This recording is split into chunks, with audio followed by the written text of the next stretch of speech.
बढ़िया खड़ा। यस। नमस्कार दोस्तों, मैं विजय सिंह राठौर आप सभी के साथ फिर जुड़ गया हूं आज रायसेन नगर पालिका के चुनाव के सबसे बड़े एग्जिट पोल के साथ। जो लोग बेसब्री से इंतजार कर रहे थे, आज दिन भर मतदान हुआ है और कौन कौन यहाँ से बाजी मारने वाला है, कहाँ कौन से वार्ड में लोग आगे रहे हैं, कौन सा प्रत्याशी पार्षद बनने वाला है। तो हम इस वक्त मौजूद हैं रायसेन की उस नगर पालिका के सामने जिसके लिए आज ये चुनाव हो रहे थे। ये वो नगर पालिका है जिसके 18 वार्डों में यहाँ पर नए पार्षद तैनात होना है, जिसमें से वार्ड नंबर 1 पर बीजेपी के निर्विरोध प्रत्याशी जीत चुके हैं। 17 वार्डों के लिए आज वोटिंग हो रही थी, जिसमें बीजेपी, कांग्रेस और निर्दलियों के बीच सीधी टक्कर देखने को मिली है। इस पूरी परिचर्चा के साथ हमारे साथ इस पूरी चर्चा में मौजूद रहेंगे रायसेन के वरिष्ठ पत्रकार श्री दीपक कांकर जी, श्री अनिल सक्सेना जी, और हम जानेंगे एक एक वार्ड के बारे में जानेंगे कि क्या क्या वार्ड के हालात हैं और किन वार्डों में किस प्रकार जो मुद्दे थे वो मुद्दे भी आज हम चर्चा करेंगे, डिस्कस करेंगे कि कितना प्रभावित करा इन चुनावों को। तो हम सबसे पहले आपसे निवेदन करते हैं कि जो हमारे साथ लाइव जुड़ रहे हैं, कृपया इस वीडियो को शेयर कर दें ताकि ज़्यादा से ज़्यादा लोग तक हम पहुँच सकें और ये रायसेन की बात, जो जन की बात जो थी, वो लोगों तक पहुँच सके और एग्जिट पोल शुरुआत कर सकें। तो वार्ड नंबर 1 की शुरुआत करेंगे और उससे हम बात करने के लिए हमारे साथ अनिल सक्सेना जी मौजूद है। सक्सेना जी आइए। देखिए, पानी का भी मौसम हो गया है, वोटिंग के लिए भरपूर समय मिला लोगों को और जैसे ही वोटिंग का समय खत्म हुआ 5 बजे के बाद मानसून ने भी अपना नज़ारे दिखा दिए और रायसेन में जो चुनावी माहौल जो गर्म हो रहा था उसमें कहीं ना कहीं थोड़ी राहत हो गई है, ठंडक हो गई है। तो सक्सेना जी, बारिश गिर गई लेकिन चुनावी माहौल ठंडा हो गया क्या? काफ़ी दिलचस्प मुकाबला रहा। 1 से लगा के 17 वार्ड तक। 17 वार्डों में हमने देखा जाके लोकल मुद्दे रहे। पानी के मुद्दा पूरे वार्डों में रहा, पानी की समस्या, गंदे पानी की अधिकतर रही, नाली, रोड, ये मेन समस्याएं रही। लगातार इस पर लोगों ने फोकस डाला, चाहे वो बीजेपी के लोग थे, निर्दलीय थे, अन्य लोग थे, सभी ने पानी के लिए मेन मुद्दा बनाया कि पानी, बहुत गंदा पानी मिल रहा है। ये अभिशाप बन गई नगर पालिका के लिए। जब पानी नहीं मिल रहा एक मुद्दा तो था ही, लेकिन अभी पीएम आए उसके दूसरे दिन इतनी बारिश हुई कि पानी फिर दूसरा मुद्दा बन गया, जगह जगह पानी भर गया। शिवराज जी ने कहा कि हम ये सुंदर शहर बनाएंगे, लेकिन आप देख सकते हो कि पूरे शहर में लबालब पानी भर गया, 1.5 2 फीट तक पानी भरा रहा। लोग, माननीय हमारे मंत्री जी लगातार यहाँ से निकलते रहे, उन्होंने कहा कि हम ड्रेनेज सिस्टम को सुधारेंगे। कब सुधारेंगे?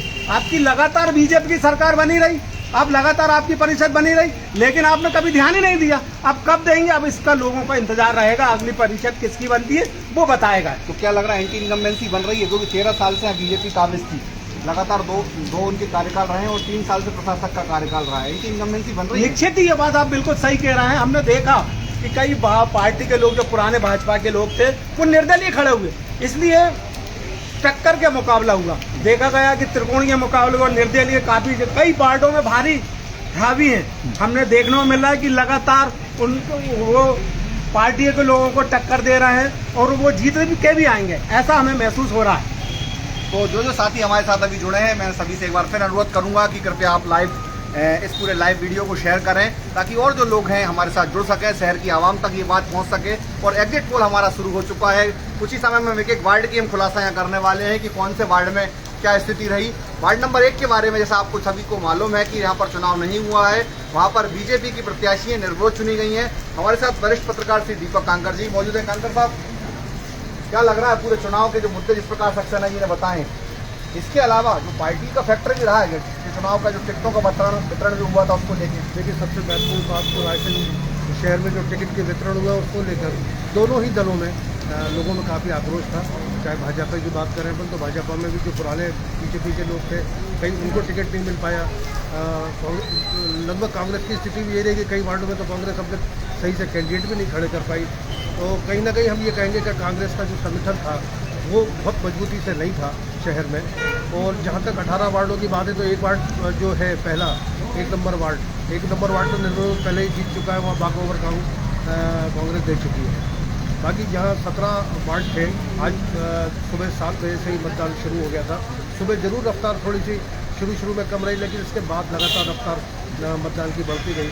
हालांकि मतदान का जो प्रतिशत होना चाहिए था वो मतदान का प्रतिशत नहीं आ पाया है और मुझे लगता था कि 70 से 80% मतदान होना चाहिए था, लेकिन मैं समझता हूँ कि 60 से 65% तक रायसेन शहर का मतदान। कम वोटिंग परसेंटेज है, तो क्या किस रूप में देख रहे हैं? क्या ये जो सिटिंग जो यहाँ पर पहले पार्षद थे जिनकी सरकार परिषद रही, उनके खिलाफ एंटी इनकम्बेंसी है या लोगों ने रोकी नहीं?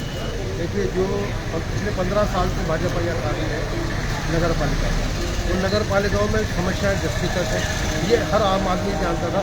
और आपने और हमने सभी वार्डों में अपना ये जो लाइव डिबेट शो अपने शुरू किया था, उसमें खुलकर ये मुद्दे सामने आए थे कि शहर में सबसे बड़ी समस्या एक तो हलाली डैम वाली आई थी, कितना गंदा पानी शहर को सप्लाई किया जा रहा है। इसके अलावा साफ़ सफाई वाली बात थी, शहर में साफ़ सफाई नहीं थी। ड्रेनेज सबसे बड़ी, उसकी पोल तो मुख्यमंत्री जी के आने के बाद ही खुल गई। आपने खुद देखा कि मुख्यमंत्री जी आए थे, उन्होंने कहा था कि रायपुर को स्मार्ट सिटी बनाएंगे, और दूसरे दिन पानी गिरा और पूरा शहर जलमग्न हो गया। तो हालात ये थे कि ये इस तरह के जो स्थानीय मुद्दे थे वो ज़्यादा हावी रहे। और सबसे बड़ी बात इस पूरे चुनाव में जो देखने मुझे मिली है वो ये है कि जहाँ दो दल कांग्रेस और बीजेपी चुनाव मैदान में थे, लेकिन इन सब पर भारी थे निर्दलीय लोगों ने दोनों दलों के समीकरण बिगाड़े। यहाँ सत्ता पक्ष के जो पार्षद थे जिनको उनको टिकट दिया सत्ता पक्ष ने, भाजपा ने, वहाँ के भी आप देख रहे थे कि नाराज़गी को चलते कई बीजेपी के वरिष्ठ नेता चुनाव मैदान में थे। कांग्रेस में भी लगभग ये स्थिति थी कि कांग्रेस में भी कई लोग निर्दलीय के रूप में। तो जो 17 वार्डों में रायसेन में आज जो मतदान हुआ है, वहाँ हमने ये नज़ारा देखा कि लगभग निर्दलीय लोग समीकरण भाजपा के भी बिगाड़ रहे हैं, कांग्रेस के भी बिगाड़ रहे हैं। निर्दलियों का बोलबाला साफ तौर पर हम अपने दर्शकों को यहाँ बता दें कि रायसेन की बड़ी कहावत है। अभी हालांकि जो यहाँ के स्थानीय विधायक और स्वास्थ्य मंत्री जी, उनका कहना है कि ऊपर किला है, मैं दिखाऊंगा यहाँ पे, ऊपर किला है और नीचे जिला है। ये बड़ी कहावत है पुरानी, लेकिन आज भी चरितार्थ हो रही है। बिल्डिंग आप देख रहे हैं नगर पालिका की, कुछ इसी बिल्डिंग की तरह रायसेन नगर की भी हालत है। खस्ता हाल पूरी सड़कें हैं, खस्ता हाल पूरी व्यवस्था है, ड्रेनेज सिस्टम है नहीं। तो हम शुरुआत करते हैं एग्जिट पोल की, और एग्जिट पोल के लिए वार्ड नंबर 1 से जैसा हम बता ही चुके हैं, वार्ड नंबर 2 में अंकल साहब क्या लग रहा है? जैसे 2 नंबर का जो वार्ड था, यहाँ पर बीजेपी कांग्रेस के साथ साथ 2 निर्दलीय प्रत्याशी भी चुनाव मैदान में थे, और दोनों एक मुस्लिम पक्ष से थे, एक हिंदू पक्ष से थे। तो क्या स्थिति निकल के आ रही है? देखिए, मेरा जहाँ तक मानना है कि कांग्रेस और बीजेपी में जो टिकट को लेकर जो टिकट वितरण को लेकर जो आक्रोश था, वो कहीं ना कहीं निर्दलीयों के रूप में निकला, और दोनों दलों से निर्दलीय खड़े हो गए, दोनों दलों के निर्दलीय खड़े हो गए। आज हालात ये है कि वार्ड नंबर 2 में मुझे ऐसा प्रतीत होता है कि वहाँ निर्दलीय का पड़ना भारी है। तो वार्ड नंबर 2, ध्यान दीजिए दर्शकों, वार्ड नंबर 2 की टक्कर में जो है वो वहाँ पर निर्दलीय प्रत्याशी अभी आगे हैं और कांग्रेस से उनकी टक्कर बताई जा रही है। ठीक है ना आपसे? बिल्कुल, वार्ड नंबर 2 में मुझे लगता है निर्दलीय भारी है।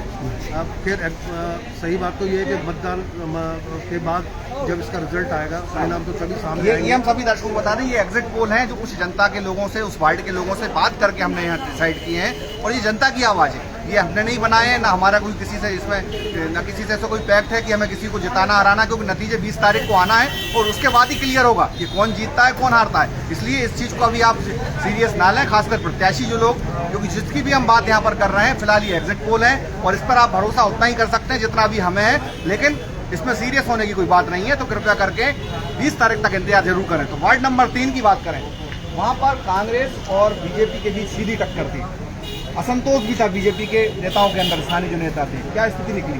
देखिए, वार्ड नंबर 3 से जो प्रत्याशी मैदान में आए भाजपा से, वो यहाँ भाजपा के वरिष्ठ नेता हैं भैया लाल जी कुशवाहा, उनकी पत्नी जैनीबाई कुशवाहा, वो पार्षद रही हैं पहले, तो वो चुनाव मैदान में।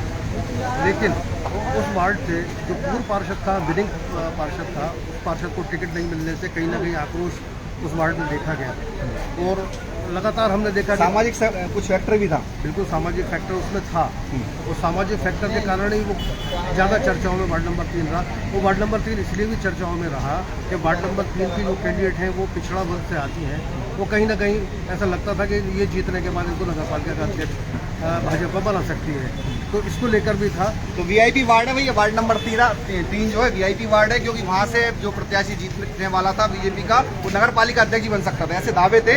लेकिन फिलहाल स्थिति क्या है, कांग्रेस या बीजेपी? बिल्कुल, इसमें बीजेपी और कांग्रेस दोनों की नेक टू नेक टक्कर है, और परिणाम कुछ भी आ सकते हैं नतीजे। तो बीजेपी और कांग्रेस की सीधी टक्कर है वार्ड नंबर 3 में। अभी कहा नहीं जा सकता कि कौन आगे कौन पीछे। वार्ड नंबर 3 में सीधी टक्कर है, कांग्रेस भी जीत सकती है, बीजेपी भी जीत सकती है। वार्ड नंबर 4 की बात करें कांग्रेस साहब, वार्ड नंबर 4 में बीजेपी और कांग्रेस का सीधा मुकाबला था, लेकिन वहाँ पर निर्दलीय कुछ प्रत्याशी मैदान में थे, जिनने काफ़ी अपना सामाजिक गणित बिठाला और काफ़ी यहाँ पर स्थिति ऐसी बनाई कि चुनाव बड़ा रोचक हो गया और बड़े बड़े नेताओं की प्रतिष्ठा भी दांव पे लगी थी। बीजेपी के कुछ बड़े नेताओं ने तो ठेके भी ले लिए थे, ऐसा भी सुना था कि हम जिताएंगे। क्या स्थिति निकली वहाँ? देखिए, वार्ड नंबर 4 ये रायसेन का सबसे कर्मचारियों बाउल का वार्ड है। ये इसमें सबसे ज़्यादा कर्मचारी हैं। वो वार्ड नंबर 4 से इस बार भाजपा ने अपनी सबसे कद्दावर जो महिला नेत्री हैं, जो महिला मोर्चे की जिले की अध्यक्ष भी रही हैं वर्षा लोधी, उनको यहाँ से उन्होंने प्रत्याशी बनाया। और इसको लेकर कहीं ना कहीं हमको असंतोष देखने को मिला कि भाजपा के जो दूसरे लोग थे, जो पुराने वहाँ उस वार्ड के जो कार्यकर्ता थे, उनको लगता था कि वो उनको मौका पार्टी तो वो तो ग्रामीण क्षेत्र की नेता कहलाती थी। पहले भी उन्होंने ग्रामीण क्षेत्र से चुनाव लड़ा है और अब शहर से चुनाव लड़ रही है। बिल्कुल, जी हाँ, उन्होंने जनपद से चुनाव लड़ा है और इसके बाद वो शहर में, उसके पीछे कारण एक ही है कि रायसेन की जो नगर पालिका की जो अध्यक्ष की सीट है वो कहीं ना कहीं पिछड़ा वर्ग की है।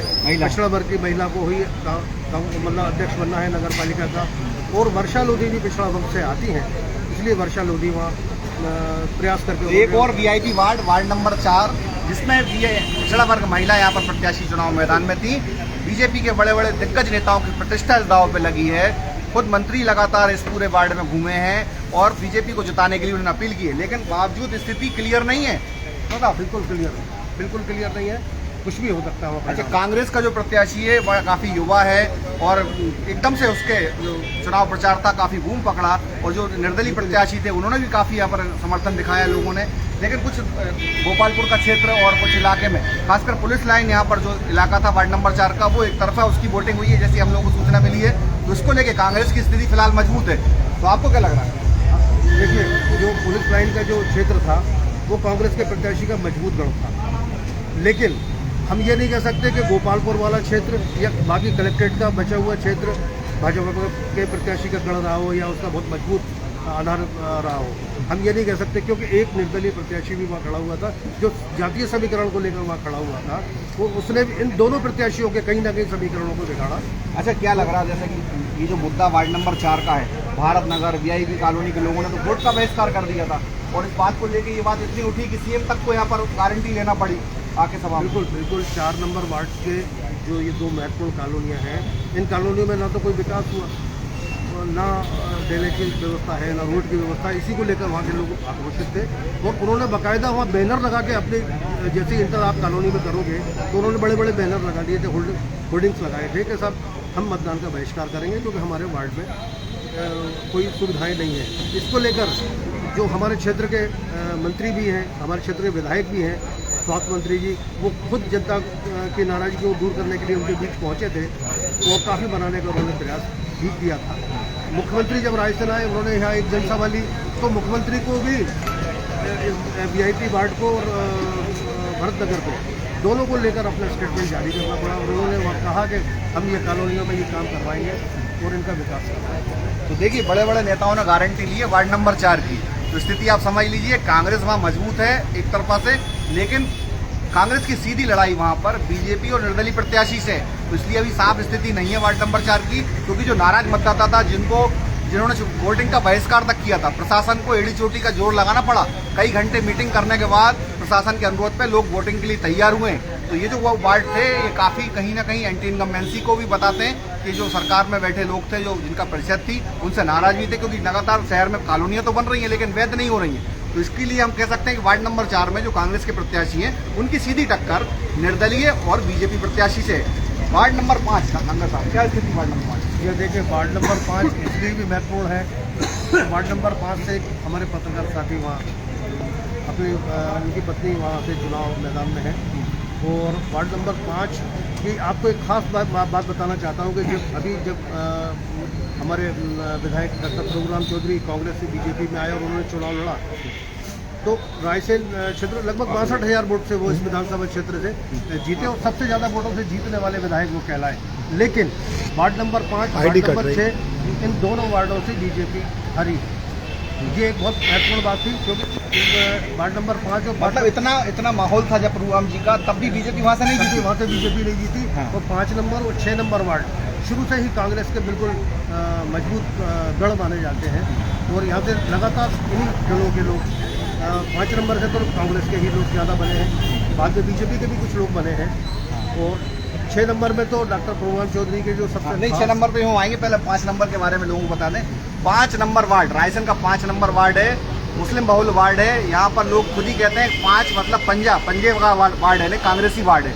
5 को पंजाबी लोग बोलते हैं यहाँ पर स्थानीय भाषा में, इसलिए कांग्रेसी वार्ड इसको कहा जाता है। लेकिन इस बार इस चुनाव में बड़ा ही रोचक मुकाबला था, क्योंकि यहाँ पर एक निर्दलीय प्रत्याशी अल्पसंख्यक समाज से खड़ी हुई थी और उन्होंने काफ़ी कुछ यहाँ पर मुश्किलें खड़ी करी कांग्रेस के लिए। लेकिन उसके बावजूद जो समाज के लोग थे, उन्होंने एक तरफा यहाँ पर वोटिंग देखने को मिली है और यह सीधी टक्कर बीजेपी और कांग्रेस के बीच में है फिलहाल। तो क्या लग रहा है? बिल्कुल वार्ड नंबर 5 में सीधी टक्कर कांग्रेस और बीजेपी के बीच में है। निर्दलीय प्रत्याशी ने तो सिर्फ कांग्रेस का समीकरण बिगाड़ने की कोशिश की है, क्योंकि जो वार्ड नंबर 5 की हम तासीर देखें तो जो हिंदू वर्ग का जो वोट है वो कांग्रेस को नहीं मिलता। वो खासतौर पर अगर कोई मुस्लिम कैंडिडेट खड़ा होता है तो उसको बहुत ज़्यादा समर्थन वहाँ से नहीं मिल पाता। तो वार्ड नंबर 5 की स्थिति आपके सामने है, मतलब कुल मिलाकर हम कह सकते हैं कि वहाँ कांग्रेस और बीजेपी के बीच टक्कर है। स्थिति आप समझ ही सकते हैं, अल्पसंख्यक बहुल वार्ड है, लोग उसे पंजा, 5 नंबर वार्ड को पंजा कहते हैं, तो पंजे का वार्ड है, तो आप समझ सकते हैं स्थिति क्या होने वाली। वार्ड नंबर 6 रायसेन का वो वार्ड है जो भी कांग्रेस का गढ़ रहा है। और खास बात यहाँ मैं आपको बता दूं कि कांग्रेस ने वहाँ ऐसे प्रत्याशी को उतारा था जो विधानसभा की टिकट की दावेदारी कर रहे थे। प्रभात चावला चुनाव मैदान में थे, एक तरफा माहौल देखने को मिला कांग्रेस का। बिल्कुल वार्ड नंबर 6 में जो प्रत्याशी प्रभात चावला एक तो युवा है, दूसरा वो एक लंबे अरसे से कांग्रेस की राजनीति में संलिप्त है, तीसरा उन्होंने अभी पिछले विधानसभा क्षेत्र में विधायक के लिए भी अपनी दावेदारी जताई थी और पूर्व मुख्यमंत्री दिग्विजय सिंह के वो बड़े खास माने जाते हैं। वार्ड नंबर 6 में जो पहले जो बीजेपी से लगातार 15 साल वहाँ पार्षद रहे हैं भगवान दास लोहट, उनके पुत्र को बीजेपी ने इतना टिकट दिया है। और चूँकि वहाँ वार्ड में ये ज़्यादा हमने वहाँ एक लाइव डिबेट भी किया था, उस डिबेट को के बाद हमारे सामने ये बात सामने आई थी कि कहीं ना कहीं लोगों में इस बात की नाराज़गी थी कि भगवान दास लोहट अगर 15 साल से यहाँ पार्षद थे तो फिर उन्होंने दल क्यों बदला। पार्टी बदलने से नाराज, बदलने से लोग इनसे नाराज थे। और प्रभात जो चावला वहाँ कांग्रेस के कैंडिडेट है, उनकी वहाँ स्थिति बहुत ज़्यादा मजबूत हमें दिखाई दी। तो वार्ड नंबर 6 की स्थिति लगभग बिल्कुल क्लियर है, क्योंकि वहाँ पर कांग्रेस का वार्ड है। लोग जो नाराज थे, क्योंकि हमारी जब वहाँ जन की बात कार्यक्रम हुआ था तब भी जब हमने लोगों से चर्चा की थी तो उनका साफ तौर पे आरोप था कि जो भगवान दास लोहट है काफ़ी अच्छे काम किए हैं और बाकी धरती पकड़ नेता कहे जाते हैं रायसेन में, कोई भी उनका बुराई करने वाला व्यक्ति नहीं मिलता था। लेकिन उनके साथ मजबूरी ये हुई कि उनके बेटे तक ने जन की बात कार्यक्रम में स्वीकार किया कि मुझे इस चुनाव में लड़ना पड़ा। ये बड़ी बात होती है, लड़ना पड़ा, यानी कि इच्छा तो उनकी नहीं थी लेकिन फिर भी चुनाव उन्हें लड़ना पड़ा। अब बीजेपी से चुनाव लड़े हैं, लेकिन फिलहाल वहाँ कांग्रेस की बढ़त बनी हुई है वार्ड नंबर 6 में। वार्ड नंबर 7 रायसेन का वो वार्ड है जिसमें ठाकुर मोहल्ला, कसाई मोहल्ला इलाका आता है। सीएम की सभा जो हुई है स्थानीय महामाया चौक पे, वो वार्ड नंबर 7 में हुई थी। तो बीजेपी के लिए काफ़ी फेवरेबल माहौल बना वहाँ पर, क्योंकि सीएम की सभा हुई। लेकिन उसके दूसरे ही दिन जब इंद्र देवता बरसे तो उन्होंने पूरी सीएम की सभा और बीजेपी के प्रचार पर पानी फेर दिया, क्योंकि पानी घर घर में लोगों के पहुंचा, परेशानी बन गई। और परेशानी बनने के कारण एकदम से जो माहौल बीजेपी के फेवर में सीएम की सभा के बाद बना था, कहीं ना कहीं उस पर थोड़ा बहुत अंकुश लगा और उससे नुकसान भी हुआ है। तो मतलब क्या लग रहा है कि वार्ड नंबर 7 जो है आज की स्थिति, वहाँ पर निर्दलीय प्रत्याशी हैं कांग्रेस और बीजेपी के अलावा। देखिए अब वो बात वही सामने जो अपनी पहले जो पूर्व चर्चा हुई है कि जो वहाँ निर्दलीय प्रत्याशी जो मैदान में है वो कांग्रेस से नाराज होकर निर्दलीय प्रत्याशी के रूप में वो मैदान में उतरा, क्योंकि वो भी कई वर्षों तक कांग्रेस में काम कर रहा है और लगातार मतलब लोगों ने वहाँ बताया कि उस मोहल्ले में उसने कांग्रेस के लिए बहुत मतलब कांग्रेस के लिए तो काम किया ही है, मोहल्ले के लिए भी वो साफ सफाई है, वो नालियों की सफाई, इसको लेकर भी बड़े एक्टिव, काफ़ी पॉपुलर थे, काफ़ी पॉपुलर था, काफ़ी वो पॉपुलर है। वहाँ से कांग्रेस ने डग्गा पहलवान को अपना प्रत्याशी बनाया थी। भाई आपको एक बात और याद दिलाना चाहूँगा कि डग्गा पहलवान पहले बीजेपी में भी रहते तो निर्दलीय भी लड़े हैं वो और बीजेपी में भी रहते। कांग्रेस को बड़ा सबक लेने का वार्ड है वार्ड नंबर 7, क्योंकि कांग्रेस पार्टी जिस प्रकार की नीति पर काम कर रही है उसको यहाँ विचार करना होगा, क्योंकि ऐसे लोगों को कांग्रेस पार्टी मोबिलाइज करती है जिनके यहाँ पर जो उनके खिलाफ लड़ा है। पार्टी की कहीं नैतिकता की बात कहीं की जाए तो अब तो कोई नैतिकता कहीं दिखती नहीं किसी राजनीतिक दल में, कब कौन सी पार्टी ज्वाइन कर ले भरोसा नहीं है। तो हमारे रायसेन जिले में ये सब हम काफ़ी देख चुके हैं। वार्ड नंबर 7 की स्थिति जो है, जैसे कि हम बता रहे हैं कि बीजेपी की स्थिति वहाँ पर इस समय बेहतर है, क्योंकि बीजेपी को कांग्रेस के 2 फाड़ होने के कारण वहाँ पर काफ़ी फायदा पहुँच रहा है। ठीक कह रहा हूँ? बिल्कुल सही। कांग्रेस के 2 फाड़ होने के कारण वहाँ बीजेपी मजबूत स्थिति में दिख रही है जो कि कांग्रेस के जो वोट हैं वो कहीं ना कहीं अभी जो इंडियन वहाँ से खड़े हुए हैं निर्दलीय रूप में, क्योंकि वो कांग्रेस के ही कार्यकर्ता रहे हैं, कांग्रेस के बढ़िया कार्यकर्ता हैं, तो कहीं ना कहीं कांग्रेस को उसका खामियाजा तो हम कह सकते हैं कांग्रेस की नीतियों के कारण इस बार का कांग्रेस को नुकसान उठाना पड़ा। बिल्कुल 100%। तो ये तो खैर नतीजे की बात जब आएंगे तब फाइनल होंगे, लेकिन फिलहाल की स्थिति में वहाँ पर बीजेपी की बढ़त बनी हुई है और कांग्रेस और निर्दलीय जो प्रत्याशी हैं उनकी वोटिंग परसेंटेज भी काफ़ी ज़्यादा हुई है। तो हम ये भी कह नहीं सकते कि बीजेपी एक तरफा निकल रही है। देखिए 1400 के आसपास वार्ड नंबर 7 के में मतदाता है और यहाँ 250 से अधिक वोट गिरे हैं, तो मतदान का जो प्रतिशत बढ़ा है उसको लेकर ये नहीं, क्योंकि 3 कैंडिडेट तीनों एक्टिव थे, तीनों अपने छोटा सा वार्ड है, छोटा सा मोहल्ला है, दो छोटे मोहल्लों में बटा हुआ है वार्ड नंबर 7 और सब अपने अपने क्षेत्र में काफ़ी एक्टिव थे। तो इस कारण हालांकि मुस्लिम बहुल वार्ड है यहाँ पर, मुस्लिम बहुल वार्ड है, इसलिए जो 2 कैंडिडेट मुस्लिम खड़े हुए हैं, एक कांग्रेस से और एक निर्दलीय, इसलिए इसको लेकर कहीं ना कहीं भाजपा के मन में ये बात है कि उसको इसका फायदा मिलेगा। वार्ड नंबर 8, अब जैसे रायसेन की जो स्थिति है, वार्ड नंबर 8 ये जो इलाका है पुराने थाना तहसील मोहल्ले से लगा हुआ है, गंज बाजार का इसमें इलाका आता है। वार्ड नंबर 8 एक ऐसा वार्ड था जहां पर कोई निर्दलीय प्रत्याशी चुनाव मैदान में नहीं था। यहाँ पर बीजेपी और कांग्रेस की सीधी फाइट थी, कांग्रेस से असलम खान और बीजेपी से कैलाश ठाकुर। क्या लग रहा था वार्ड नंबर 8 में? देखिए वार्ड नंबर जो 8 है ये ऐसा वार्ड है जिसमें सिर्फ 2 ही कैंडिडेट थे, सीधी कांग्रेस और बीजेपी के बीच टक्कर है। जो असलम खान कांग्रेस से जो प्रत्याशी हैं उनकी पत्नी पिछले परिषद में पार्षद भी रही हैं और असलम खान ने वहाँ क्षेत्र में काफ़ी काम भी किए हैं, अगर लोग बताते हैं, और काफ़ी एक्टिव पार्षद रही हैं, इसलिए कांग्रेस ने दोबारा उन पर विश्वास जताकर उनको टिकट दिया है।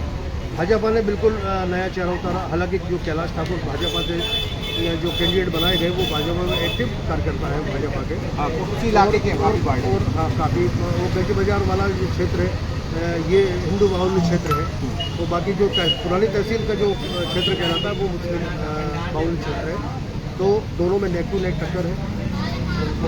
वहाँ भी हम ये कह सकते हैं कि कांग्रेस या भाजपा दोनों अभी क्लियर नहीं है। वार्ड नंबर 8 जो है फिलहाल क्लियर नहीं है, क्योंकि वार्ड नंबर 8 एक ऐसा वार्ड है जहां पर दोनों मतदाता बराबरी की लगभग संख्या में, जिसके वोटिंग ज़्यादा हो गई होंगी, जिसकी वोटिंग परसेंटेज ठीक रहेगी, वो वहां से चुनाव जीतने वाला है। तो फिलहाल हम ये कह सकते हैं कि जो बीजेपी और कांग्रेस के बीच वार्ड नंबर 8 में सीधी टक्कर है।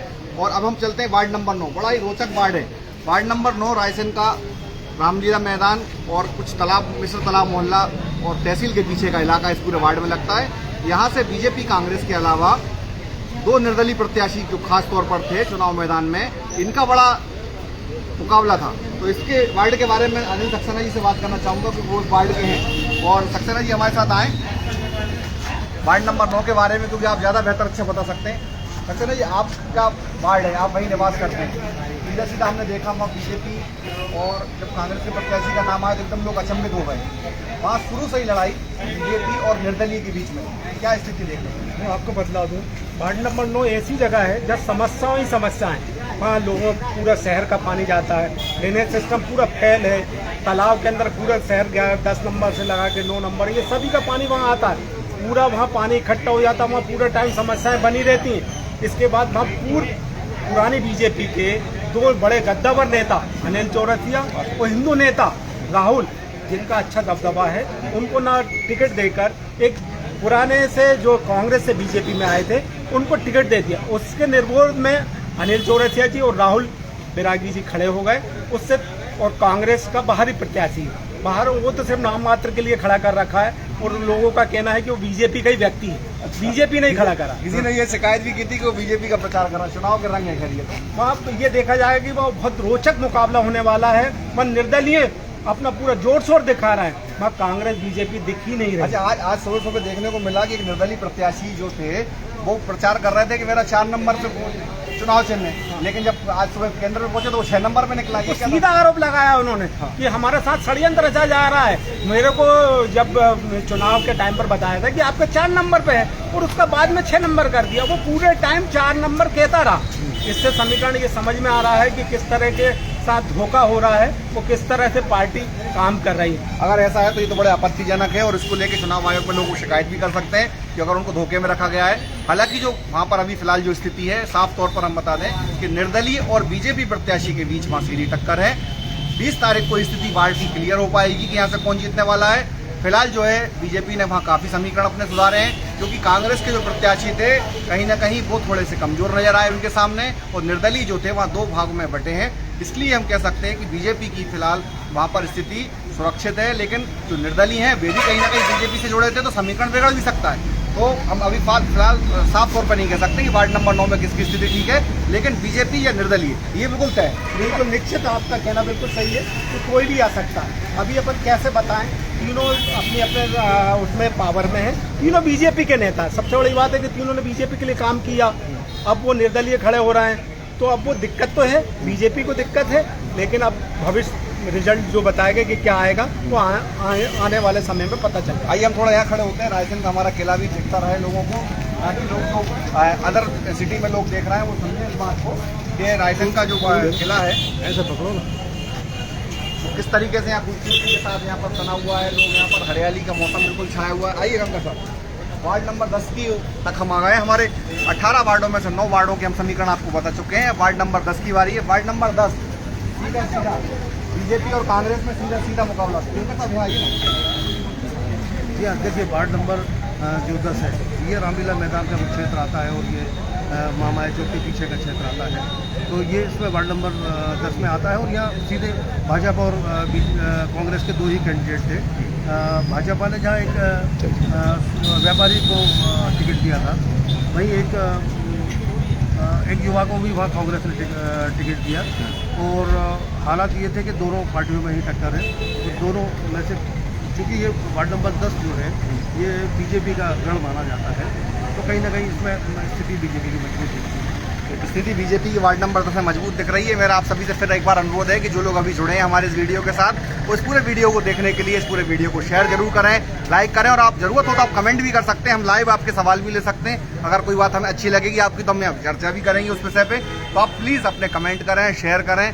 और वार्ड नंबर 11 की बात हम करते हैं। वार्ड नंबर 11 अयोध्या बस्ती, बाबूलाल गौर जी आए थे सीएम साहब, बड़ा सपना देखा था उन्होंने की रायसेन का वार्ड नंबर 1 को अयोध्या बस्ती बनाना है। क्या स्थिति है? वार्ड नंबर 11 की स्थिति जो उनके स्टेटमेंट से पहले थी बाबूलाल गौर के, वो क्या है, तो वार्ड नंबर 11 में कोई बहुत ज़्यादा बदलाव नहीं हुआ है। वो वार्ड नंबर 11 में भी कांग्रेस और बीजेपी के दो ही कैंडिडेट मैदान में थे, क्योंकि जो कांग्रेस के कैंडिडेट है वो पहले वहाँ से पार्षद भी रह चुके हैं। बीजेपी ने इस बार वहाँ से जो कुशवाहा परिवार है, जो शिवराज सिंह चौहान जो वहाँ 11 नंबर सॉरी, तो 11 नंबर में प्रभात चावला को वहाँ से टिकट दिया है। वो चावला जी के आदित्य चावला को टिकट दिया है, तो टक्कर दोनों में ही है, लेकिन वहाँ भी बीजेपी की स्थिति ज़्यादा मजबूत दिखाई देती है। क्योंकि वार्ड नंबर 11 अब हम जल्दी कर लें। वार्ड नंबर 11 क्योंकि कई लोग हमारे साथ जुड़े हैं और अभी बहुत सारे वार्ड बाकी हैं। 11 नंबर वार्ड में फिलहाल बीजेपी की स्थिति ठीक है, लेकिन टक्कर कांग्रेस से है सीधी। तो अब हम बात करते हैं रायसेन के वार्ड नंबर 12, सबसे पॉश इलाका, मुखर्जी नगर, पटेल नगर, ये वो इलाका, यशवंत नगर, मतलब सब बड़े बड़े रईस लोग हमारे रायसेन के वहाँ रहते हैं। लेकिन स्थिति वहाँ भी समस्याओं का अंबार ढेर लगा हुआ था, लेकिन बीजेपी बहुल वार्ड है, स्वास्थ्य मंत्री खुद उस वार्ड में रहते हैं। आज वोटिंग करने भी अपने परिवार के साथ गए थे। वार्ड नंबर 12 की स्थिति बताइए। ये वार्ड नंबर जो 12 है उसमें भी कांग्रेस और भाजपा दोनों के ही प्रत्याशी मैदान में है।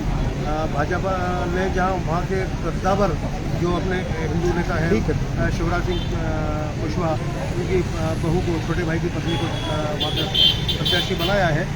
और चूँकि जो वार्ड नंबर 12 है वो मुखर्जी नगर वाला सबसे धनाढ़ क्षेत्र कहलाता है, जहाँ बड़ी बड़ी कॉलोनियाँ हैं। मुखर्जी नगर जैसी पुरानी कॉलोनी है, तो लेकिन स्लम एरिया भी कुछ उसमें आता है, तो समस्याएं स्लम एरिया में ज़्यादा है। और कांग्रेस का जो प्रत्याशी हैं वो कहीं ना कहीं थोड़ा सा उनके सामने कमजोर प्रत्याशी के रूप में। कोई ये कह रहा था कि प्रत्याशी नहीं मिल रहा था वार्ड नंबर 12 में कांग्रेस। ये तो कांग्रेस की तो कई वार्डों में स्थिति रही है। आपने भी सक्सेना जी को सुन रहे होंगे, वार्ड नंबर 9 में तो लगभग हमने ये देख ही लिया है कि मजबूरी में दूसरे वार्ड से। चलिए, तो वार्ड नंबर 12 की लगभग स्थिति साफ है, वहाँ से बीजेपी को काफी बढ़त है, क्योंकि कांग्रेस के प्रत्याशी जो थे चुनाव कैंपेन में भी दिख रहे थे। हमारी जनसभा के समय भी वो आए थे, लेट पहुंचे थे, लेकिन उन्होंने बात बहुत अच्छे से रखी, चुनाव बहुत अच्छा लड़ा। लेकिन फिलहाल यहाँ पर बीजेपी को बढ़त दिखती हुई मिल रही है। अब रायसेन के हम सबसे हाई प्रोफाइल वार्ड की बात करते हैं। वार्ड नंबर 13, जहाँ से पूर्व नगर पालिका अध्यक्ष जमुना सेन की पत्नी चुनाव मैदान में थी, और उन्हें हराने के लिए या ये कहें उनसे मुकाबला करने के लिए कांग्रेस के साथ साथ वहां पर 6 निर्दलीय प्रत्याशी चुनाव मैदान में थे। कुल मिलाकर 8 प्रत्याशी इस पूरे वार्ड में चुनाव मैदान में थे, जिसमें से सभी एरिया वाइज ब्राह्मण समाज, यादव समाज, साक्य, सभी समाज के प्रत्याशी चुनाव मैदान में थे। यहाँ तक कि उनके दोस्त कहे जाने वाले हमारे बीच के पत्रकार साथी थे, वे भी चुनाव मैदान में थे। तो वार्ड नंबर 13 काफ़ी रोचक मुकाबला रहा और काफ़ी दिलचस्प चुनाव था। लोग काफ़ी इंटरेस्टिंग लगा रहे थे कि वार्ड नंबर 13 में क्या होने वाला है। कांकर साहब, सबसे कशमकश वाला चुनाव वार्ड नंबर 13 रायसेन का पूरा। नहीं, जैसा कि आपने कहा कि हाई प्रोफाइल वार्ड इसलिए भी है क्योंकि नगर पालिका के जो अभी जो निवृत्त हुए हैं नगर पालिका अध्यक्ष जमुना सेन, उनकी पत्नी यहाँ चुनाव मैदान में है। तो जमुना सेन जब निर्दलीय चुनाव लड़ रहे थे, लड़कर वो नगर पालिका के अध्यक्ष बने थे, लेकिन उनकी पत्नी को भाजपा ने अपना प्रत्याशी बनाकर कहीं ना कहीं उनके ऊपर विश्वास दोबारा जताया, क्योंकि जमुना सेन पुराने भाजपा कार्यकर्ता हैं। लेकिन जमुना सेन को रोकने के लिए वहाँ सबसे बड़ी संख्या में प्रत्याशी वहाँ निर्दलीय चुनाव मैदान में है। और रायसेन का वार्ड नंबर 13 एक ऐसा वार्ड है जिसमें सबसे ज़्यादा निर्दलीय चुनाव मैदान में है। कांग्रेस भी वहाँ चुनाव मैदान में है, लेकिन वार्ड नंबर 13 में 13 है जो वो खेमों में बटा हुआ वार्ड है। जैसे ताजपुर महल की अगर हम बात करें तो ताजपुर महल से यादव राजकुमार यादव की पत्नी रमा यादव है, वो चुनाव मैदान में है। और जो ताजपुर महल गांव है वो यादव बाहुल माना जाता है। अब कांग्रेस की अगर हम बात करें तो वहाँ छोटू राय कांग्रेस से प्रत्याशी हैं, जिनका ये माना जाता है कि अवंतिका कॉलोनी वाला जो क्षेत्र है उसमें उनका काफ़ी दबदबा है। लेकिन इसके अलावा जो और नीचे के जो वार्ड हैं, अशोकनगर कॉलोनी है, इन कॉलोनियों में भी जमुना सेन के एक तो सबसे खासी साथी रहे पत्रकार, जो हमारे पत्रकार साथी भी हैं वो भी चुनाव मैदान में आ गए। इसके अलावा कांग्रेस से जो बीजेपी में अभी दीक्षित जी वहाँ पहुँचे हैं, उनने भी टिकट भाजपा से मांगा था, लेकिन उनको भाजपा से टिकट नहीं। ब्राह्मण समाज का क्या रोल रहा? करीब वहाँ पर प्रदेश जी के साथ सुना ब्राह्मण समाज ने एक तरफा काम किया। नहीं, देखिए ऐसा तो नहीं कह सकते, क्योंकि कोई समाज कभी भी ऐसा अपना यहाँ रायसेन का भी नहीं रहता ऐसी चीज़। हाँ, इस तरह का कल्चर भी नहीं है रायसेन में, खासतौर से इस तरह का कल्चर डेवलप भी नहीं है कि सब जातिगत आधार पर इकट्ठा सामूहिक होकर लोग वोट डालते हैं। यहाँ लोग समझदार हैं, यहाँ के मतदाता, और वो अपने सब मत से और अपनी सहमति से, अपनी बुद्धि से, अपने ज्ञान से, अपने विश्वास से यहाँ लोगों को चुनते हैं। लेकिन वार्ड नंबर 13 जमुना सेन के लिए घाटों का ताज है, और 20 तारीख को ही अब ये समझ में आएगा कि जीत किसकी है। वार्ड नंबर 13 काफी फंसा हुआ चुनाव है। हालांकि कांग्रेस ने यहाँ पर प्रचार जब किया तो उनके छोटू राय और जमुना सेन, यानी कि राय सेन, एक राय और एक सेन, दो समाज के लोग यहाँ पर लड़ रहे थे। लोगों ने ये भी कहा कि ये रायसेन का चुनाव है, जिसमें कांग्रेस के छोटू राय और बीजेपी के जमुना सेन, राय सेन चुनाव मैदान लड़ रहे थे। तो बड़ा रोचक यहाँ पर चर्चाएं चली हैं लोगों की। लेकिन फिलहाल जो स्थिति है वार्ड नंबर 13 की साफ नहीं है।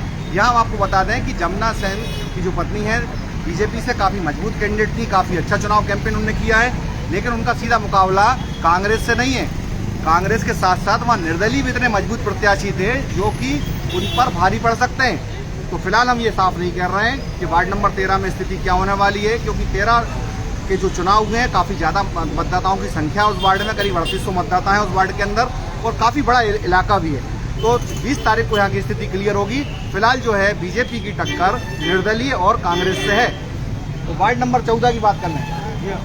वार्ड नंबर 14 यहाँ पर सीधा सीधा बीजेपी और कांग्रेस के जो प्रत्याशी थे, क्योंकि निर्दलीय तो यहाँ नाम के लिए चुनाव मैदान लड़ रहे थे। देखिए, जहाँ भाजपा के ने अपने जो पिछड़ा वर्ग जो सीट यहाँ अध्यक्ष के लिए सुरक्षित है महिला के लिए, तो और उन्होंने जो पिछड़ा वर्ग के जो महिला प्रत्याशियों को मैदान में उतारा है जो भाजपा ने, तो कहीं ना कहीं उसके पीछे भी ये गणित था कि इसी में से किसी को हमको अध्यक्ष। इसी तरह कांग्रेस में वार्ड नंबर 14 से जो देवेंद्र सेन है, उनकी पत्नी वहाँ चुनाव मैदान में है, तो कहीं ना कहीं कांग्रेस ने उनकी पत्नी को भी यही सोच कर चुनाव मैदान में उतारा है कि अगर हमारे पार्षदों की संख्या ज़्यादा होती है और अगर हमारी पार्षद बनती है तो कहीं ना कहीं एक और वीआईपी वार्ड नंबर 13 जो वीआईपी वार्ड था, क्योंकि वहाँ से भी जो प्रत्याशी हैं नगर पालिका अध्यक्ष की दावेदारी कर रहे हैं, और कांग्रेस से जो है श्रीमती प्रियंका देवेंद्र सेन, वो भी ओबीसी महिला वर्ग से आती हैं। इसलिए एक और वीआईपी वार्ड नंबर 14, जहाँ पर सीधी टक्कर है कांग्रेस और बीजेपी के बीच में।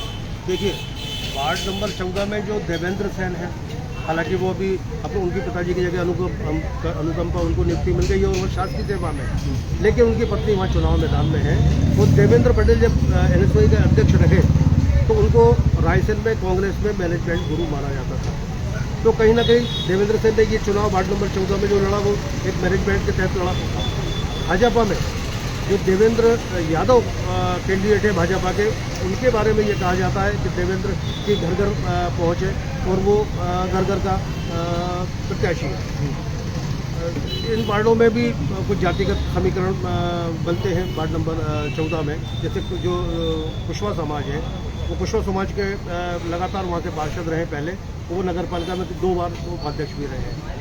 तो कुशवा समाज का समर्थन कहीं ना कहीं हमको दिख रहा था कि ये देवेंद्र यादव के पक्ष में है, भाजपा के पक्ष में, क्योंकि कुशवा समाज जो है वो अधिकतर हमने देखा है कि वो बीजेपी को ही समर्थन करता है।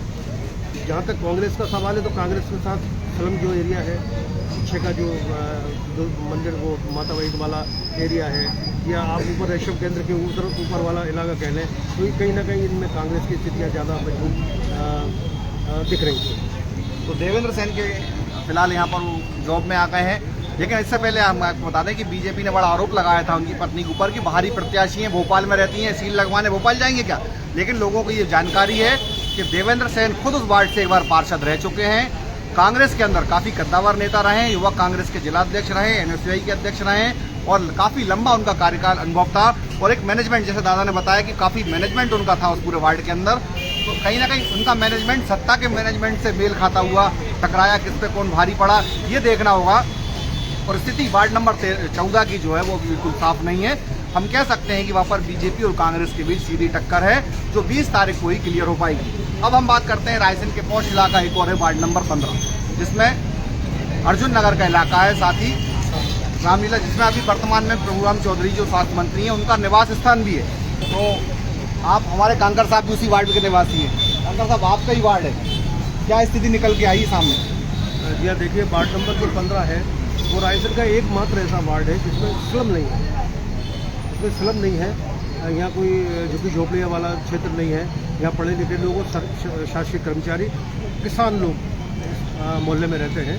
वो सबसे महत्वपूर्ण इसलिए भी ये मोहल्ला है क्योंकि वार्ड नंबर 15 में हमारे क्षेत्र के जो विधायक हैं और स्वास्थ्य मंत्री हैं, वो इसी में निवास करते हैं। यहाँ से भाजपा ने जी की प्रतिष्ठा लगी इस वार्ड में, बिल्कुल मंत्री जी की प्रतिष्ठा लगी, और मंत्री जी के सबसे करीबी व्यक्ति को यहाँ से हाँ, ये बात हम आपको बता दें कि वार्ड नंबर 15 जो है, यहाँ से भीम बघेल पूर्व पार्षद थे, जो बीजेपी के ही कद्दावर नेता थे, लेकिन उनका कहीं ना कहीं टिकट काटा। और एक युवा प्रत्याशी, रायसेन की सबसे युवा प्रत्याशी दीपिका ही नाम है ना, दीपिका को यहाँ पर टिकट मिला, जो सबसे ज़्यादा पढ़ी लिखी भी है और सबसे युवा प्रत्याशी थी चुनाव मैदान में। पढ़े लिखे लोगों का वार्ड है, शिक्षित लोगों का वार्ड है, सबसे ज़्यादा टैक्स देने वाला वार्ड है, मंत्री जी का वार्ड है।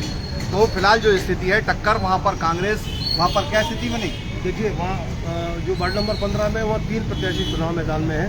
भाजपा से वहाँ दीपिका शर्मा मैदान में है, वो अंशुल शर्मा की पत्नी, और शैलेंद्र शर्मा जो है वो, शैलेंद्र शर्मा के पिताजी, मैं आपको बता दूं कि वह नगर पालिका के चेयरमैन रहे हैं। तो ये पुत्र वधू हैं उनकी, भगवती प्रसाद शर्मा जी की। तो वार्ड नंबर 15 में ही जो पहले भाजपा के पार्षद रहे हैं वहाँ, वो निर्दलीय प्रत्याशी के रूप में चुनाव मैदान में है। तो कांग्रेस ने अपने चिरपरिचित, जिनको लगातार वो पहले भी देती रही है टिकट, उनको अपना प्रत्याशी कांग्रेस ने बताया राम भाई रमाकांत, बिल्कुल। लेकिन आर्थिक स्थिति में वो थोड़ा कमजोर कांग्रेस का प्रत्याशी है। और इस वार्ड में मैं ये साफ बात कहना चाहूँगा कि यह सीधी टक्कर भाजपा और कांग्रेस की है, भाजपा की और निर्दलीय प्रत्याशी की है। यह कुछ भी परिणाम निकल सकता है। तो फिलहाल वार्ड नंबर 15 की स्थिति जो है फंसी हुई है, ये समझ लीजिए। निर्दलीय और बीजेपी के बीच में सीधी सीधी टक्कर है वार्ड नंबर 15 में। मंत्री जी की प्रतिष्ठा दांव पे लगी है, इसलिए कुछ भी नतीजे आ सकते हैं, क्योंकि मैनेजमेंट से चुनाव लड़ा गया है। और जो बीजेपी की प्रत्याशी थी, साफ सुथरी छवि थी, नई युवा है, शिक्षित है। और वहीं दूसरी ओर एक तजुर्बेकार जो पूर्व पार्षद है, जिसके बारे में लोग कहते हैं कि कभी छोटे छोटे आयोजन के अगर टेंट लगते हैं तो वो टेंट के पैसे भी नहीं लेते। काफ़ी चला ये पूरा सब चुनाव के अंदर। तो फिलहाल स्थिति जो है वार्ड नंबर 15 की भी क्लियर नहीं है। निर्दलीय और बीजेपी प्रत्याशी के बीच वहाँ सीधी सीधी टक्कर है। अब हम चलते हैं वार्ड नंबर 16, फिर हम आते हैं पुराने रायसेन की तरफ, जो अल्पसंख्यक बहुल वार्ड है। बड़ा ही रोचक मुकाबला हुआ इस बार यहाँ पर। बीजेपी और कांग्रेस के साथ साथ वहाँ 2 निर्दलीय प्रत्याशी चुनाव मैदान में थे। एक प्रत्याशी जो थे वो कांग्रेस के जो पूर्व पार्षद थे उनके ही रिश्तेदार थे, और दूसरे एक और निर्दलीय प्रत्याशी जो थे वो एक अलग चेहरा था, जिसको काफ़ी सराहा गया है फिलहाल। तो हम बात करते हैं भैया वार्ड नंबर 16 में क्या स्थिति आई ना? देखिए, वार्ड नंबर 16 में जो पूर्व पार्षद गुल्लू भाई रहे हैं, उनकी पत्नी वहाँ चुनाव मैदान में थी और वो पार्षद कांग्रेस से पार्षद थी। और जुल्लू भाई को काफ़ी एक्टिव पार्षद माना जाता था। लेकिन इस बार जुल्लू भाई भी कांग्रेस से टिकट मांग रहे थे और उनके भतीजे अच्छे मियाँ वो भी चुनाव में टिकट मांग रहे थे। टिकट तो चूंकि एक ही था कांग्रेस से, इसलिए एक को ही देना था, तो उन्होंने कांग्रेस ने जो पुराना पार्षद है उन्हीं के ऊपर विश्वास जताया और दुलारे मियाँ को यहाँ से प्रत्याशी बनाया। अब दूसरी अगर हम बात करें तो भाजपा ने यहाँ जो भाजपा के अल्पसंख्यक मोर्चे के भी नेता हैं और कद्दावर नेता है आरिफ, उनको यहाँ से प्रत्याशी बनाया है। और यहाँ एक रोचक बात यह है कि यहाँ 2 आरिफ नाम के व्यक्ति चुनाव मैदान में, एक निर्दलीय भी आरिफ। अभी मेरी कुछ लोगों से चर्चा हुई तो उन्होंने कहा हमारे वार्ड से जीतेगा तो आरिफ ही। अब आरिफ कौन है ये समझ लीजिए, एक निर्दलीय आरिफ है, एक दूसरे बीजेपी के प्रत्याशी आरिफ है। तो बड़ा आरिफ के बीच मुकाबला फंसा हुआ है। भोपाल के जैसे 2 आरिफ है वैसे ही रायसेन में 2 आरिफ है। देखिए ये एक बहुत बड़ी मजेदार बात है कि यहाँ दो आरिफ के बीच में यहाँ चुनाव मुकाबला है, तो भाई चाचा भतीजे के बीच में भी चुनाव मुकाबला है। अच्छे मियाँ जो निर्दलीय के कैंडिडेट है वो कांग्रेस प्रत्याशी के भतीजे हैं और चूंकि वो उस वार्ड में मुस्लिम बहुल वार्ड है, तो अब ये देखना ये है कि चूंकि ये भाजपा के जो प्रत्याशी है वो वार्ड नंबर 17 के निवासी हैं और इनको 16 से टिकट मिला है। तो अब ये देखना ये होगा कि अब ये इसमें कांग्रेस, भाजपा और निर्दलीय इन लोगों में से कौन बाजी मारता है। फिलहाल जो हमारी वहाँ के मतदाताओं से चर्चा हुई है उनका साफ तौर पर कहना है कि पार्षद जो बनने वाला है यहाँ पर बीजेपी कांग्रेस के साथ साथ निर्दलीय भारी पड़ने वाले हैं वार्ड नंबर 16 के ऊपर। अब देखना होगा कि कौन चुनाव जीत रहा है। फिलहाल तो स्थिति यहाँ पर क्लियर नहीं है, लेकिन फिर भी जो अभी दबी जुबान से लोग बात कर रहे हैं उनका ये कहना है कि हमारे वार्ड से जीतेगा तो आरिफ ही। अब आरिफ कौन हो सकता है इसकी आप अभी आप अपना कर सकते हैं। फिलहाल 20 तारीख तक इंतजार कीजिए, जब तक नतीजे सामने आएंगे उसके बाद ही वहाँ पर क्लियर होगा कि वार्ड नंबर 16 से कौन बनेगा पार्षद। वार्ड नंबर 17 रायसेन का VIP इलाका, हाउसिंग बोर्ड कॉलोनी के साथ साथ कुछ स्लम एरिया जो कोलीपुरा, हटोर मोहल्ला, इस तरह के कुछ इलाके हैं, काफ़ी इस इलाके से जुड़े हुए हैं। लेबर क्लास के जो लोग हैं ज़्यादातर लोग वहाँ रहते हैं और वहीं पर जो नगर पालिका के कर्मचारी हैं, इस नगर पालिका को चलाने वाले जो मुख्य कर्मचारी हैं वो हाउसिंग बोर्ड के निवासी हैं। तो वार्ड नंबर 17 का बड़ा चुनाव रोचक था। बीजेपी की टिकट एंड टाइम तक बदलने की संभावना रही और उसके बाद यहाँ पर कांग्रेस और बीजेपी के बीच सीधा मुकाबला है। कांग्रेस से पूर्व पार्षद जो है 3 बार की पार्षद रही हैं, अजीजा भी चुनाव मैदान में थी और उनकी सीधी टक्कर मनोज राठौर जी हैं, उनकी पत्नी मिली शिखा राठौर से थी। आइए हम बात करते हैं कांका जी। 17 नंबर वार्ड बड़ा रोचक वार्ड है। बिल्कुल इसलिए भी रोचक है कि वार्ड नंबर 17 का जो प्रत्याशी है मिली राठौर, उनको संघ का कैंडिडेट माना गया है। कि ये ऐसा क्यों संघ का क्यों माना गया? क्योंकि उनके पति जो मनोज राठौर हैं वो संघ के बड़े कद्दावर नेता हैं। वो संघ में वो वर्षों से काम कर रहे हैं। उस संघ में उनकी बड़ी एक महत्वपूर्ण स्थान है उनका, तो उनको भाजपा ने टिकट दिया है। अच्छा, मैं माफी चाहूँगा, मैं आपको बता दूं कि ये भी एक VIP वार्ड है। यहाँ से OBC महिला चुनाव मैदान में है, मतलब एक और दावेदार नगर पालिका अध्यक्ष का। तो समझ लीजिए संघ का जब नाम जुड़ गया है तो हो सकता है वो जीतने के बाद नगर पालिका अध्यक्ष ही बन जाए। तो साहब सही है क्या? बिल्कुल इसको ज़्यादा महत्वपूर्ण मानी जा रही है इस बात को, क्योंकि संघ की वो कैंडिडेट है। इसलिए अगर भाजपा की अगर परिषद बनती है तो उसमें अध्यक्ष के लिए कहीं ना कहीं उनके तो भाजपा में संघ की चलेगी या मंत्री जी की चलेगी? ये तो संघ जाने भाजपा जाने की चलेगी, लेकिन मुझे कहीं ना कहीं ये लगता है कि संघ ज़्यादा मजबूत है। तो ये तो फिर संगठन को चलाने वाले लोग ही समझेंगे कि कौन कहाँ मजबूत है, किसकी चलती है। जो भी टिकटों के मामले हमने देखा है कि यहाँ पर जो मंत्री हैं, पूर्व मंत्री जो यहाँ पर रहे थे, उनके टिकट के कहीं ना कहीं नाम कटे हैं और जो वर्तमान मंत्री हैं उनके लोगों को यहाँ ऑर्गेनाइज किया गया, उनको टिकट दी गई है। लेकिन वार्ड नंबर 17 की हम आपको साफ साफ स्थिति बता दें कि यहाँ पर जो मुकाबला है बीजेपी और कांग्रेस के बीच में, लेकिन दादाजी यहाँ पर चुनाव चिन्ह कैंची एक निर्दलीय प्रत्याशी सुनीता कुशवाहा चुनाव मैदान में थी, जिन्होंने काफी नुकसान किया बीजेपी को। आज हमारी कई लोगों से जब बात हुई है तो उन्होंने साफ तौर पर कहा है कि हमने दोनों प्रत्याशी को नकारा है और नए चेहरा जो सुनीता कुशवाहा थी उसको हमने चुनने की कोशिश की है। लेकिन वोटिंग अब उनको कितनी मिली है, कितना होता है, ये देखना होगा 20 तारीख को। तो फिलहाल जो स्थिति है सुनीता कुशवाहा के ऊपर डिपेंड करती है वार्ड नंबर 17 में कि वो कितने वोट ले आती हैं। अगर ज़्यादा वोट ले गई तो बीजेपी को नुकसान है और कम वोट ले गई तो कांग्रेस को नुकसान है। तो हम साफ तौर पर कह सकते हैं त्रिकोणीय मुकाबला है। मुकाबला तो बीजेपी कांग्रेस के बीच में, लेकिन जो विनिंग कैंडिडेट जो होगा वो डिसाइड करेगी सुनीता। बिल्कुल हकीकत बात है। वहाँ मुख्य जो मुकाबला है वो बीजेपी और कांग्रेस के बीच में ही है, क्योंकि कांग्रेस की जो लीडर है अजीजा भी, वो उनको बहुत अनुभव है, वो कई बार पार्षद रही हैं और बड़ा नाम है उनका, और उनको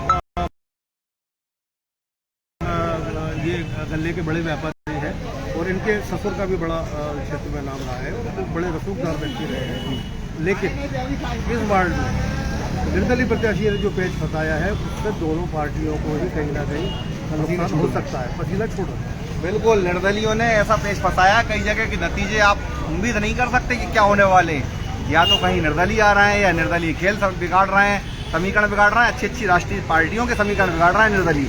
वार्ड नंबर 18 रायसेन का आखिरी वार्ड, सबसे पिछड़ा इलाका, रायसेन का वार्ड संजय नगर का इलाका, जहाँ पर स्लम एरिया है, हिंदू मुस्लिम बहुल वार्ड है, दोनों मिक्सअप हैं। पूर्व में आपसे उपेंद्र बीजेपी के पार्षद रहे हैं, लेकिन उन्हें कड़ा मुकाबला कांग्रेस के गोवर्धन सिंह दे रहे थे। हम पहली डिबेट करने वहीं पहुंचे थे जी। बिल्कुल, हमने पहली डिबेट वार्ड नंबर 18 से ही शुरू की थी। तो वार्ड नंबर 18 में बीजेपी और कांग्रेस का ही दोनों का मुकाबला है। वहाँ जो पूर्व पार्षद हैं, इस बार भाजपा ने दोबारा उनके ऊपर विश्वास कायम करके उनको टिकट दिया है, लेकिन उनकी कड़ी टक्कर गोवर्धन सिंह जो कांग्रेस के प्रत्याशी हैं उनसे है और वहाँ पे भी परिणाम दोनों के बीच कड़ा मुकाबला है, परिणाम कुछ भी आता है। तो ये थे हमारे आज के एग्जिट पोल जो आप देख रहे थे, जिनको आपने इतने डिटेल में सुना कि हर वार्ड की हमने आपको स्थिति बताई कि कहाँ कौन से वार्ड में कौन भारी है, किसके क्या समीकरण है। तो आने वाली 20 तारीख को अब मतदान की गणना होना है, 20 जुलाई को यहाँ पर, उसके बाद ही नतीजे फाइनल हो पाएंगे। इस नगर पालिका, इस खस्ताहाल नगर पालिका में कौन कौन पार्षद बनकर पहुंचेगा और पार्षद बनने के बाद शुरू होगी जोड़ तोड़ की लड़ाई परिषद बनाने की, बीजेपी और कांग्रेस दोनों की, क्योंकि प्रत्याशी जब जीत के आएंगे तब पता चलेगा संख्या का कि कितने किसके पार्षद आए हैं, फिर उससे आपसे यहाँ पर डिसाइड होगा। हालांकि बीजेपी माहिर है इस मामले में, जब बनी हुई सरकार वो गिरा सकती है, तो फिर परिषद बनाने के लिए मामूली बात समझा जा रहा है, इसलिए कोई बड़ी बात नहीं है कि आने वाली परिषद बीजेपी की बने। तो हमें इंतजार करना होगा 20 तारीख तक, जब तक क्लियर नतीजे नहीं आ जाते तब तक के लिए आज हमारी इस चर्चा को यहीं विराम देते हैं। और हमारी इस पूरी पैनल की तरफ से एक छोटा सा प्रयास था कि रायसेन के लोगों को हम बताएं कि हर वार्ड में क्या स्थिति थी और कौन कौन से वार्ड थे जिन पर क्या मुकाबला हुआ, किस प्रकार के रोचक चीजें रहीं। आइए, और इसी के साथ हम समाप्ति को अंतिम शब्द ले लेते हैं अंदर जी हाँ, मैं ये सभी हमारे जो दर्शक लोग हमको जो प्यार दे रहे हैं, सम्मान दे रहे हैं, हमको सराह रहे हैं, उसके लिए मैं उनको धन्यवाद ज्ञापित तो करना ही चाहूँगा। मैं ये भी कहूँगा कि एमपी टुडे जो हमारा जो चैनल है, जो हमने रायसेन में एक आप लोगों के आशीर्वाद से एक नई प्रतिष्ठा हमने कायम की है, उसको आपका आशीर्वाद, आपका प्रेम, आपका स्नेह मिलता रहेगा। इसी के साथ ही हम अब आपसे विदा लेते हैं। एक शेर आखिरी में कुछ इस पूरे चुनावी नतीजों को लेकर कानकर साहब के शेर बड़े चलते हैं साहब लोगों के दिमाग में। अब देखिए, अब शेर तो क्या है, अब तो सवा शेर कोई देखना तारीख को। और जहाँ तक शेर का सवाल है, तो एक शेर मुझे याद आ रहा है कि सड़ी गली ये सारी व्यवस्था अखबारों पर जिंदा है, मेरे देश बधाई तुझको तू नारों पर जिंदा है, तो नींव का पत्थर गर्व करे तो बात समझ में आती है, अरे छत क्या गर्व करेगी, वो तो दीवारों पर जिंदा है। बहुत शानदार। और एक आपका वो वाला शेर और बड़ा लोग वहाँ पसंद करते हैं उस चीज़ को, क्योंकि माहौल भी है ये कौन सी चिराग में जान होगी बताइए जरा। बिल्कुल, वो मैंने शेर वो डिबेट में शुरू किया था। मैंने शेर सुनाया था कि अब हवाएं ही करेंगी रोशनी का फैसला, तो जिस दिए में जान होगी वो दिया रह जाएगा। तो बिल्कुल वो दिया रह जाएगा। 20 तारीख को देखना होगा कि कौन कौन से दिए में जान रहती है, कौन सी हवाओं के झोंके में बुझ जाएगा। तो तब तक के लिए करिए इंतजार, और उसके साथ ही आज के लिए हम आपसे विदा लेते हैं और मिलते रहेंगे बीच बीच में आपसे फिर नई बात को लेकर, क्योंकि जन की बात है तो जन की बात तो लगातार जारी रहेगी। तो जुड़े रहिए हमारे साथ, हमारे चैनल को सब्सक्राइब कीजिए, यूट्यूब पर जुड़िए हमसे, और साथ ही हमें आपका ऐसा ही ढेर सारा प्यार आशीर्वाद देते रहिए। आज के लिए इतना ही। मैं विजय सिंह राठौर फिर मिलता हूँ आपसे, तब तक के लिए नमस्कार।